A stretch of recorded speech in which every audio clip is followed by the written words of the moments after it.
নমস্কার, আমার নাম অরুমাই ঘোষ।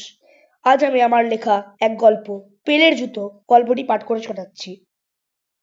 শুরু হচ্ছে পেলের জুতো। নমস্কার, আমার নাম সুকান্ত।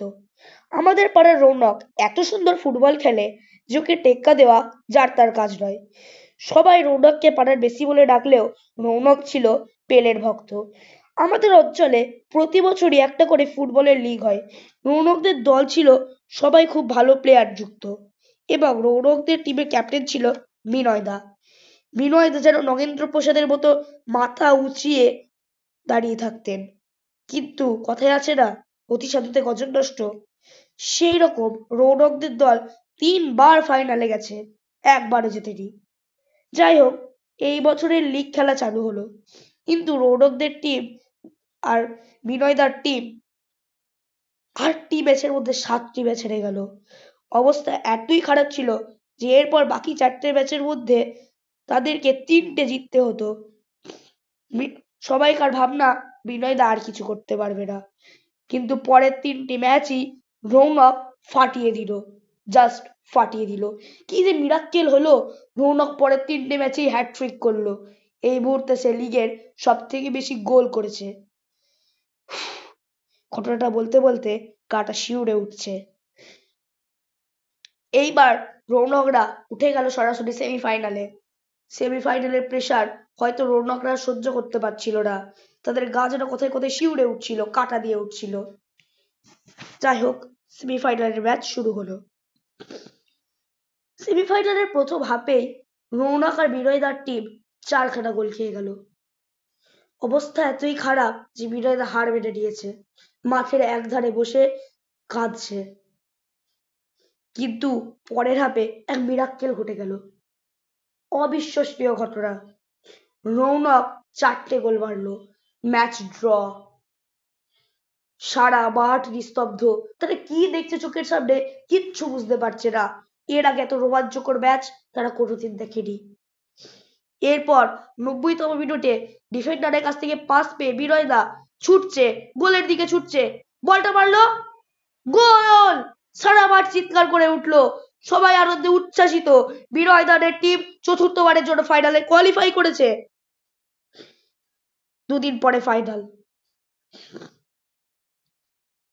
আগের দিন রাতে রৌনক সাথে একটা ঘটনা ঘটে গেল। রৌনক তার বিছানায় শুয়েছিল। যথারীতি সে একাই শোয়। তার জানলা দিয়ে খটখট আওয়াজ এলো। সে জানলাটি খুললো, দেখলো এক ছায়ামূর্তি।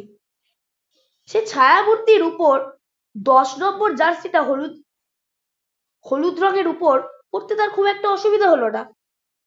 সে বুঝতেই পারলো এটা হয়তো পেলের আত্মা। ইতিমধ্যেই বলে রাখি, রৌনক ভূতে খুবই বিশ্বাস করত। এইবার সে যাকে জিজ্ঞেস করলো ইংরেজিতেই, হু আর ইউ?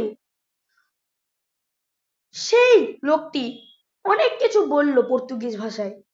রৌনকের তা বোধগম্য হলো না, কিন্তু একটা কথাই সে বুঝতে পারলো, ভিক্টোরি। তারপর সেই লোকটি তাকে পুমার কিং সাইজের এক জুতো হাতে ধরিয়ে দিল। রৌনক এটা দেখে এতই উৎফুল্লিত হয়ে গেল যে সে ভাবলো এটা স্বপ্ন। সে তার হাতে চিমটি কেটে দেখলো।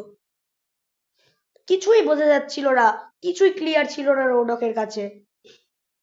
রৌনক বুঝতে পারলো এটাই হয়তো তার কাছে ভগবানের সংকেত। এটা পরেই সে খেলতে নামবে, কারণ তার বুটের স্পাইকটা অনেকদিন আগেই ছিঁড়ে গেছে। পরের দিন ফাইনাল।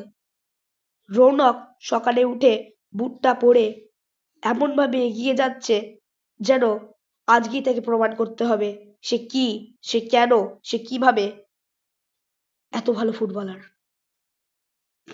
সে বুটটি পরে সে খেলতে নামলো। রৌনক ওই বুটটি পরে এত সুন্দর ড্রিবল করতে লাগলো, সত্যি মেসি আর পেলের মিশ্রণের থেকে কম কিছু নয়। রৌনক প্রথম হাফে 2টো গোল করলো আর বিনয়দা একটি। প্রথম হাফে 3-0। কিন্তু তার পরের হাফেই এক অবিশ্বাস্য ঘটনা ঘটে গেল। অন্য টিম, যার নাম সিসিএইচ সংঘ, তারা 20 মিনিটের মধ্যে 3টি গোল করে দিল। তার মধ্যে 2টো গোল তাদের স্ট্রাইকার অচিন্ত করলো। অচিন্তদা খুবই ভালো খেলোয়াড় ছিল। সে যেটা করবে এটা রৌনক আগে থেকেই জেনে নিয়েছিল। এরপরেই এক অবিশ্বাস্য ঘটনা ঘটে গেল। ৯০তম মিনিট, হাতে মাত্র আর ৩০ সেকেন্ড সময়। ডিফেন্ডারের কাছ থেকে রৌনক বলটা পাস পেল। সে বলটা নিয়ে দৌড়চ্ছে, তাকে সবাই ট্যাকেল করার চেষ্টা করছে, কিন্তু ওই জুতোটা ইচ্ছাটা কি এমন অসাধারণ শক্তি ছিল যে সেটা তাকে কাউকে আটকাতে পারছে না, কেউ তাকে আটকাতে পারে না। সে গোলের দিকে এগিয়ে গেল, দাপ করে একটা আওয়াজ এলো, গোল। ৯০তম মিনিট শেষ হলো, সিটি পড়লো, বিনয় দাঁড়া লিগ জিতে গেল। হুরে! এইভাবে সারা দর্শক চেল্লাতে লাগলো, সবাই যেন আনন্দে আত্মহারা হয়ে গেল। বিনয় দা বাসের একধারে বসে কাঁদছে, আনন্দের কান্না, আটকানো যায় কি? ট্রফি ফফি সেলিব্রেশনের পর সন্ধ্যেবেলা রৌনক আমাদের সাথে দেখা করতে এলো চায়ের দোকানে। বলে রাখি, আমিও ছিলাম ওই টিমের একজন প্লেয়ার, সাবস্টিটিউট প্লেয়ার। অবশ্য একটা ম্যাচও খেলতে হয়নি রৌনকের দৌলতে। এরপর চায়ের দোকানে সবকিছুর খোলাসা হলো। রৌনক সে ফাইনালের আগের দিন রাতে ঘটে যাওয়া ঘটনা সবকিছুই বলল বিনয়দাকে, আমাকে, চায়ের দোকানের সকল লোককে। বিনয়দা তখন পরিষ্কার করে বলল, আরে ওটা পেলের আত্মা টাত্মা কিচ্ছু নয়, আমরা পঞ্চা খেপাকে বহুরূপী সাজিয়ে তোর বাড়ি পাঠিয়েছিলাম যাতে তোর কনফিডেন্সটা না ডাউন হয়। যাই হোক, জুতোটা হয়তো জাদুকরি না হলেও রৌনকের খেলা এরপর যেন সত্যিই জাদুকরি হয়ে গেল। ওকে আর কোনোদিন পিছনে ফিরে তাকাতে হলো না। নতুন নতুন অনেক টিমের হয়ে খেলতে লাগলো। এখন রৌনক এক বড় ফুটবলার, বাইরের কোন ক্লাবের হয়ে খেলে।